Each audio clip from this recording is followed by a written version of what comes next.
میرا واسطہ شروع سے سول سروسز آف پاکستان سے رہا. تو سروس کے دوران پاکستان میں بہت سی جگہوں پہ آنے جانے کا موقع ملا. تاریخ کے ساتھ دلچسپی کی وجہ سے اور آثار قدیمہ کے حوالے سے جو اپنے شوق تھا اس کی وجہ سے ہمیں پورے پاکستان کے ثقافتی ورثے کو اچھی طرح سے دیکھنے کا موقع ملا. اس کے بعد پھر تعلیم کے میدان میں بھی ہم نے پی ایچ ڈی بھی کیا سروس کے دوران. پھر اس کے بعد بھی ہم پوسٹ ڈاک کرنے کا موقع ملا. جرمنی میں کیا, امریکہ میں کیا. تو اس میں ماشاءاللہ پرانے آثار اور historical monuments,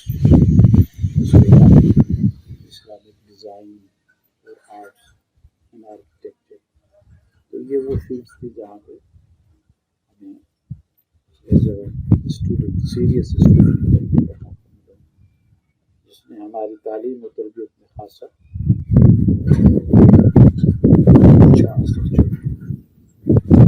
next to the کہتے ہیں کہ وہ مواقع جو ہمیں میسر آئے ان اداروں کی طرف سے جو سپورٹ کرتے ہیں, اسکالرشپس کا ملنا, یونیورسٹیز کی طرف سے سپورٹ کرنا, میوزیمس کا آپ کے ساتھ تعاون کرنا, یہ ساری چیزیں مل ملا کے ایک موقع فراہم کرتی ہیں کہ آپ کی ایک پوری ایجوکیشن اور ٹریننگ ہو جائے. اس دوران میں چونکہ آبائی تعلق بلوچستان سے ہے اور بود و باش سندھ میں ہے, تو ان دو صوبوں میں زیادہ کام کرنے کا موقع ملا بنسبت پنجاب کے اور کے پی کے. حالانکہ وہاں بھی بہت چیزیں دیکھنے اور سمجھنے کو ملی ہیں, لیکن زیادہ عرصہ ان دو پروونسز میں چیزوں کو دیکھنے کو ملا. یہاں پر بلوچستان کے ساؤتھ میں ایک عجیب قسم کا اسٹرکچر عام طور پہ نظر پڑتا ہے, جس کو ہم پتھر کی قبریں کہتے ہیں. بلوچی علاقوں میں ان قبروں کو رومی کہا جاتا ہے, اور جو سندھی علاقہ ہے اس میں سندھی زبانداری کے حوالے سے اس کو کھاڑیوں کہتے ہیں. کھاڑی مقصد دونوں کا اسی ایک اسٹرکچر کو مینشن کرنا ہے, لیکن ان کا اپنا وہ زبانی تعلق ہے اور ان کا اپنا کو دیکھنے اور سمجھنے سمجھانے کا تعلق ہے. اور مزے کی بات ہے کہ ان اسٹرکچرس میں یہی دونوں قوم ہیں, یعنی سندھ سے بھی بلوچستان سے بھی لوگ مدفون ہوئے ہیں. اچھا, اب یہ خوبصورت قبریں جو ہیں یہ پتھر کی بنی ہیں اور پتھر تراش کر اس میں بڑی خوبصورت جیومیٹریکل ڈیزائنس بنی ہیں. زیادہ کچھ فلورل ڈیزائنس بھی نظر پڑتی ہیں, لیکن بحیثیت مجموعی جیومیٹریکل نظام کا زیادہ اثر ہے. پتھر کی قبریں حالانکہ مکلی میں بھی ہیں بہت ساری, تو مکلی میں جو قبریں ہیں ان پہ لکھائی بہت ہے, خطاطی بہت ہے, جس میں قرآن آیات وغیرہ بھی ہیں, احادیث بھی ہیں, اشعار بھی ہیں. اور اس کے علاوہ پھر ہوتا ہے کہ جو تدفینی زبان ہوتی ہے اور بچوری نوٹس ہوتے ہیں, جس کو کہتے ہیں کہ مرحوم کا ذکر کرتے ہیں یا مرحوم کا جو ہے نام اور القابات لکھتے ہیں, اور اس میں سن دیا جاتا ہے کہ کس سن میں وفات ہوئی. کبھی کبھی یہ بھی بتایا جاتا ہے کہ کن حالات میں وفات ہوئی. تو وہ مکلی میں وہ چیز تو نظر آتی ہے, لیکن یہاں ہمیں ان قبروں میں نظر نہیں آتی. اس قسم کے کوئی بھی اشارے نہیں ملتے ہیں. بڑی مشکل سے ہی کسی کا نام اگر لکھا مل جائے تو بڑی غلطی سے جاتا ہے. لیکن ان قبائل یہ ہے کہ بلوچستان اس ذیلی علاقے میں قبائل